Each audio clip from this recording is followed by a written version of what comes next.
Welcome to the Index Podcast, hosted by Alex Kehaya. Plug in as we explore new frontiers with Web3 and the decentralized future.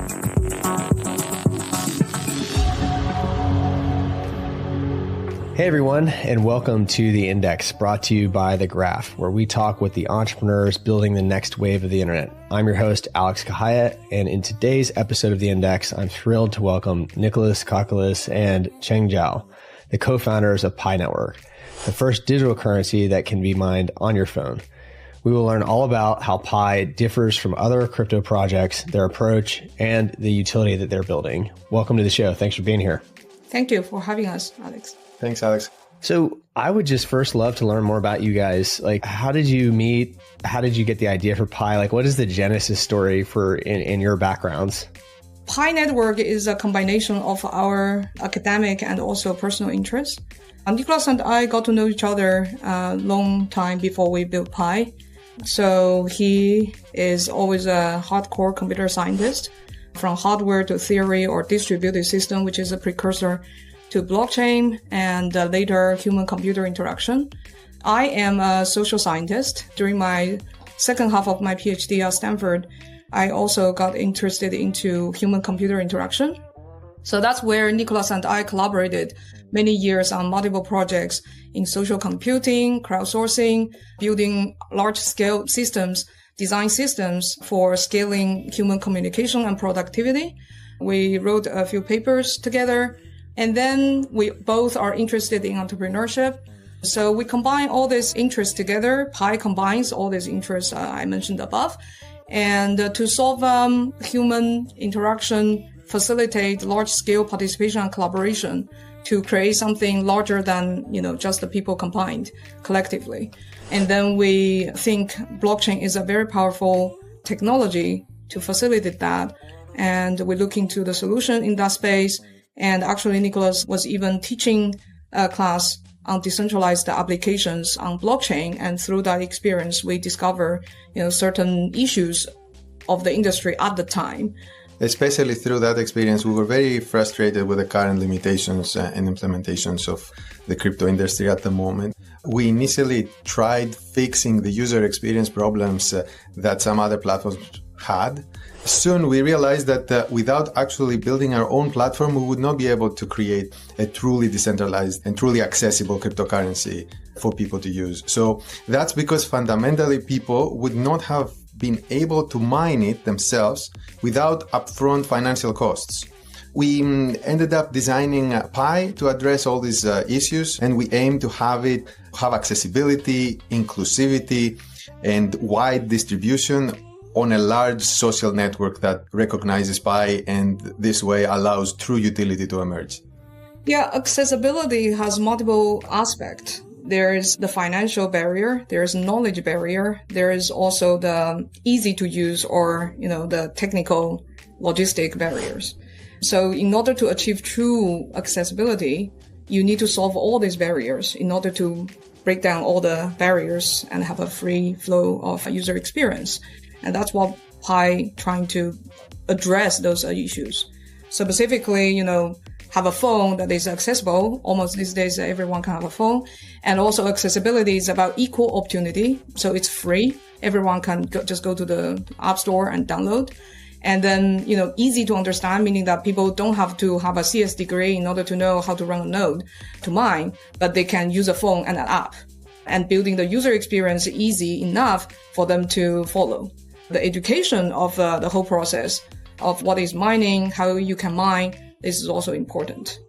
I would love to dig deeper into the consensus or just how that works. From a mining perspective, that is definitely one of the biggest things, like especially for early adopters, that you miss out on. If you're not highly skilled DevOps engineer in most cases, you cannot participate at that level in the earliest days. And a lot of that has to do with the software, right? The validator software and how complex the algorithms are or whatever to validate and to set up that validator. So how does it work in your system? Like, it sounds like you get set up really easily, but like under the hood, I'm curious to learn more about that. The essence is a different type of consensus algorithm, right? in terms of how it works, if you compare to Bitcoin, everyone knows Bitcoin uses proof of work. Let's compare to Bitcoin. Like Bitcoin, Pi is also running on its own blockchain. So it's a layer one solution. We are not running on other people's blockchain. Unlike Bitcoin, we use different type of consensus algorithm. Bitcoin uses proof of work. The requirement for that consensus to run is contributors or miners contributing energy and electricity. And in return, they receive Bitcoin rewards. In Pi's case, we use federated Byzantine agreements. In Pi's specific blockchain, it actually relies on a trust graph. The trust graph is an essential component feed into the blockchain for it to reach consensus. So the mobile miners are actually contributing to this trust graph that the blockchain will use in order to secure the ledger. So each mobile miner actually are contributing by their trust circles. We call it security circles, which is they appointing 3 to 5 people they trust. And in aggregate, millions of people's trust circles forms this trust graph that will be used by the blockchain and to scale. So the mining in analogy is Pi's consensus algorithm requires the trust graph and contributors or miners contributing to the trust graph in return receive Pi rewards. This is the fundamental reason why Pi mining doesn't consume the level of energy required by traditional mining of cryptocurrency. At the same time, it's also allowing mobile miners to contribute to the blockchain without getting, with obstruction also from the complications of the technical aspect of blockchain. Yeah, I can try to explain intuitively how this works. First of all, I want to clarify that the blockchain consensus algorithm is running on computer nodes, and we have tens of thousands of these computer nodes already, even just on our testnet. So comparing the testnet of Pi with other mainnets is a few maybe orders of magnitude even bigger. Subscribe to our Pi Whales YouTube channel and earn Pi rewards. The mobile miners, what they are contributing is those connections that you mentioned, the trust. So intuitively, this helps isolate any potential, it's called Sybil attackers. Sybil attack is when someone is creating fake accounts to pretend he's more than one people on the network. So think of it intuitively. If me, you, and Chengdiao are the only people on Pi network and no one else yet, and we point at each other because we pulled out on the phone each other and selected them, and we say that these are the people we trust. Now, if a fourth person comes along and creates, even if they create 1,000 fake accounts, the best they can do is they can have those accounts pointing at each other. But in order for us, for the three of us right now, to trust that those fake accounts, we would need to be convinced to change the trust pointers that we have from each other to those fake accounts. And why would we do that? So now imagine take this idea to millions of people, you will understand how it works. In its essence, it's similar to the original Google PageRank algorithm, where you have web pages on the internet, and the true web page of MIT is pointing to the true web page of Stanford, and it doesn't really matter in the end of the day. It's the authority that's built from backlinks is kind of the idea. Yes, exactly. So you could have fake blogs pretending to be Stanford, but no one cares. So let's use the web page example. Let's say I'm like a web page that's rank 1 on like a high trafficked search. I have a lot of weight because I have a lot of trust. Like I have 1,000 people pointing to me and those people are not fake accounts. Does that mean I mine more of the currency because I have more? Is it like proof of stake kind of like that, or how does that work? No, we didn't want to make it on the plutocratic side. So the mining rate is standard across everyone. There are certain bonuses depending on different contributions. Basically, the trust graph give rise to the better formation of the quorums of the nodes. And quorums are basically a subset of the whole node network within which the nodes are, messaging each other in terms of voting whether a transaction is true or not. And each time the quorums are dynamically formed, so it's not just always that set of nodes. That's why it's to some extent more decentralized in a way, because it's a dynamic quorums is formed independently. And within the quorum, nodes message each other and reach consensus. And the algorithm basically can ensure finality to this transaction and get recorded on the ledger. And so you mentioned that you have 10,000 of these nodes. Is that 10,000 people with their phones? That was my understanding, but is it different than that? Are they actual computers? They're phones in the sense that your phone is a computer. Yeah, if you're referring to the blockchain running to the devices that are running the consensus algorithm to produce blocks, these devices are only computers at the moment, not phones. We don't think that it would make sense for phones to be doing this kind of job. And in fact, I mentioned that there are tens of thousands. I need to look a little more into giving you a more authoritative answer of how many of those we have, but some unofficial survey we did recently gave us more than 90,000 nodes on the network. These are the computer nodes. Yeah, and that's just like laptops, like anybody's laptop could. Laptops, yes. So that essentially, if you look at this large number, even on just on the testnet, it makes Pi network one of the largest distributed systems on the planet. Not just a blockchain, distributed system. Any system that doesn't have a essentially centralized server. There's a lot of different kinds, like file sharing, including is a distributed system. And so you have a testnet. You haven't launched Mainnet yet. What's sort of the status of where you are in building all this out? Our mainnet is live. We launched the mainnet. This goes to also your question about what we are different from other blockchains. We are taking very non-consensus type of approach. Our mainnet is live, and we actually created a special period. It's called enclosed network period. This is a special phase inside our mainnet where the mainnet is live, but it artificially put a firewall against any external connectivity. This is to ensure that we can focus on building utilities within our ecosystem. And we believe their utilities can be built in the enclosed environment. Of course, recognizing there are certain utility requires external connectivity, but we want to focus on building utilities within this enclosed phase in order to get the utility-based ecosystem more mature before we open up to an open network where the firewall will be removed. In addition, during this phase, as you know, our network is not just a few thousand people or participants. We have millions of pioneers all over the world. So in order to onboard them, these millions all into the network, it makes sense and more fair for majority of the network migrate to the mainnet in the enclosed environment before opening up. This is also another goal of the enclosed network in addition to creating utility within the enclosed system. And this is also, the answer to your question, what is so different from other crypto projects? I think this is an innovative phase we created. Yeah, it's just kind of gated. I mean, you let a bunch of people sign up and then you sort of gate the mainnet access. It's permissioned right now, but you will be an open permissionless chain once you feel like you've kind of made it out of this period and you have enough utility. Yeah, during this period, as we mentioned earlier, there is more than 45 million engaged members on Pi network right now. We call them pioneers.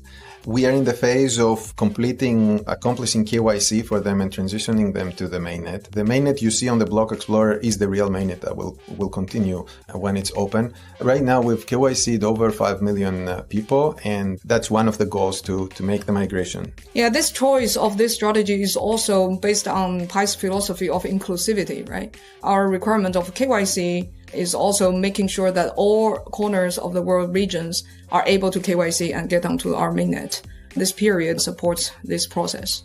I have so many questions. Just to take a step back, the utility you're building, can you give me examples of what things you're building on top of Pi network and the examples plus the impact? Like, you've obviously prioritized some things that are gating the launch of the permissionless network. And so I'm kind of curious, like, what are the things and what is the impact? Once you have these things, why do you need them to wait to be permissionless? Yeah, so utility is decentralized efforts from the whole community, not just the core team. Of course, we play a big role inside that by providing the infrastructure that facilitating the decentralized efforts, such as providing the platform, the SDK, and developer tools. However, the actual building and the honing on the real true utility for human to solve human needs is a completely a collective effort from the community builders and also community users of those apps. We have ourselves built some apps. For example, just now I already mentioned the KYC app. The KYC app, because also following accessibility, we didn't outsource to a third party, which usually charge at least $1 for doing a check, right? So that actually we developed a native solution that not only solve the scalability and also wide distribution of the geographic locations, but also it doesn't require people to pay out-of-pocket cost. Actually, pioneers actually pay Pi cryptocurrency for the labor or the work. It's a true utility using Pi, meaning that Pi is used to facilitate transaction between the labor of the validator, work of the validator, and result in actual substance, which is whether someone is verified or not. Subscribe to our Pi Whales YouTube channel and earn Pi rewards. So you guys built a custom KYC solution.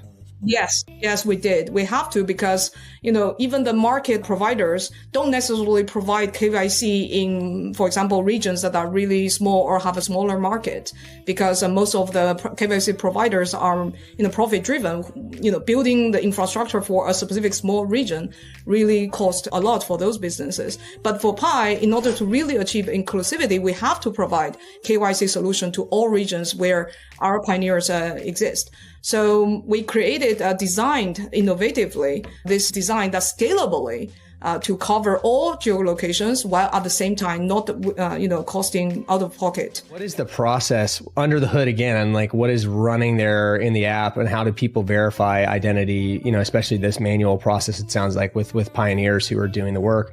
How does it work? What are they looking into? What's automated, what's not? Just very curious to hear more about that.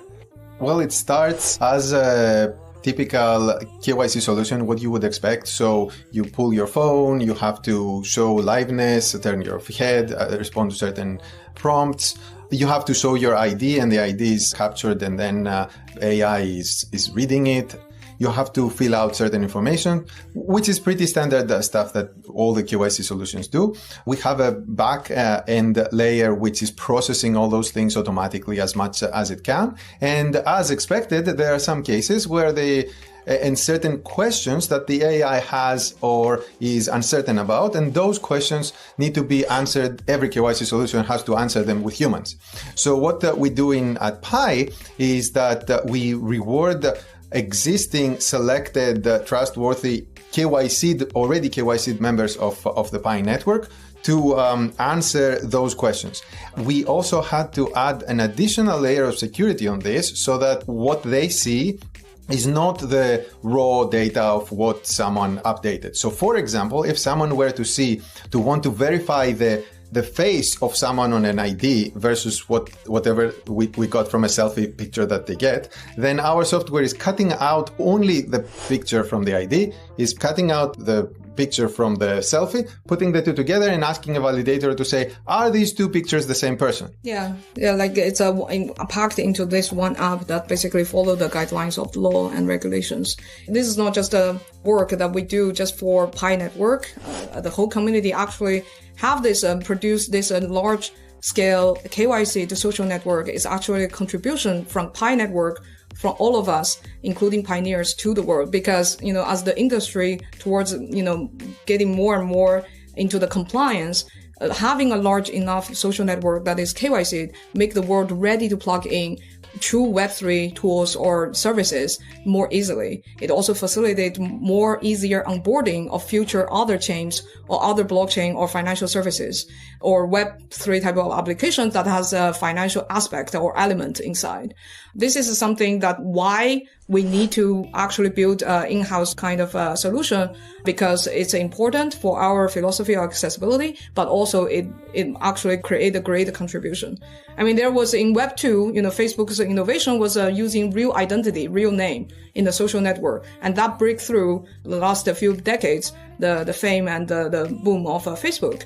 The next phase for Web3 means ownership, right? People are being able to own. When it touches ownership, there is the need of KYC. That's why we're building this huge network, not just large, but actually more compliant and towards the future that easy to plug in for even other services. That makes a ton of sense to me. And I agree with you. Like, if you guys succeed in getting a high quality KYC done that other people trust, other networks, other people who might want to use interact with that network of people, then you've created something pretty valuable for sure. What other kinds of applications are going to run or are already running on Pi network. Some chains are purpose built or better for other things than, they have unique things that they might be good at, whereas they might not be good at other things. Is it a general purpose L1, or do you think there are some applications that are more appealing to be built on top of the network than, say, something, other applications that might be a better fit somewhere else?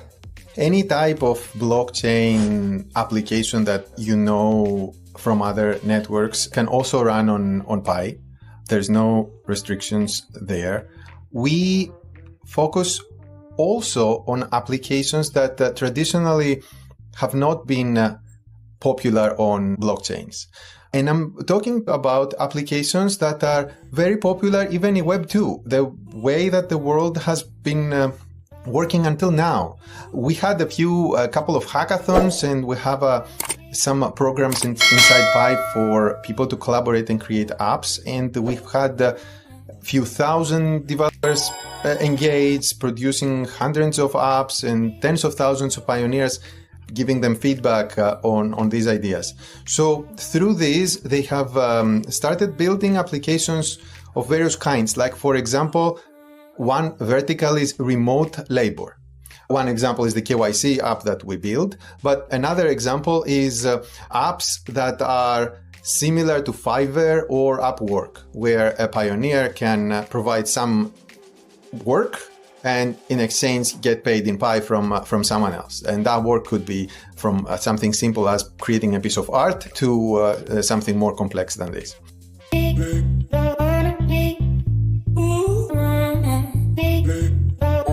Subscribe to our Pi Whales YouTube channel and earn Pi rewards. Developers engaged, producing hundreds of apps, and tens of thousands of pioneers giving them feedback on these ideas. So through these, they have started building applications of various kinds. Like, for example, one vertical is remote labor.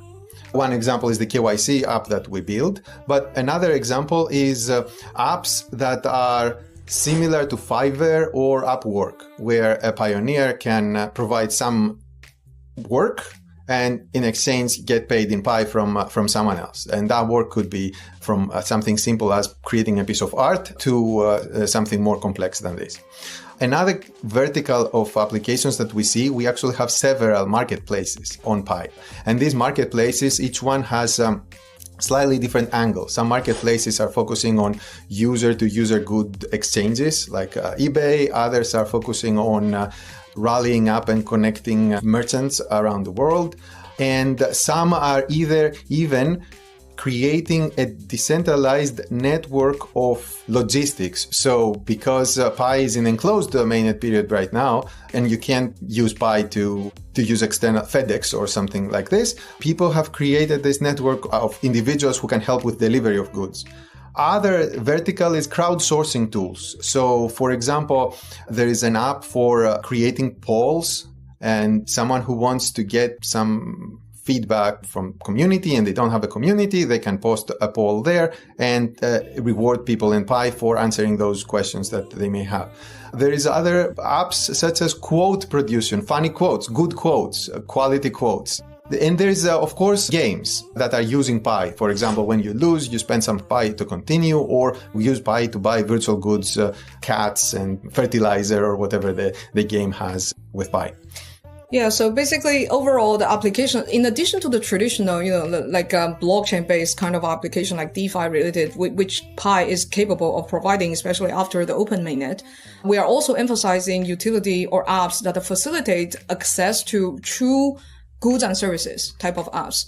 And in addition to that, utility includes also entertainment or, social life. Like specifically on the social side applications, there are a bunch also coming from the community developers. But at the same time, we also are innovators of social applications. And we believe that the true Web3 social apps are not just moving from the Web 2 and putting things on chain and then become Web 3. Of course, that's one aspect, like the ownership aspect, like store things on chain, right? But we see far beyond that in the sense that we really want to build Web3 applications that actually make improvement of the flaws of Web 2. For example, authenticity, the fake news, misinformation, disinformation.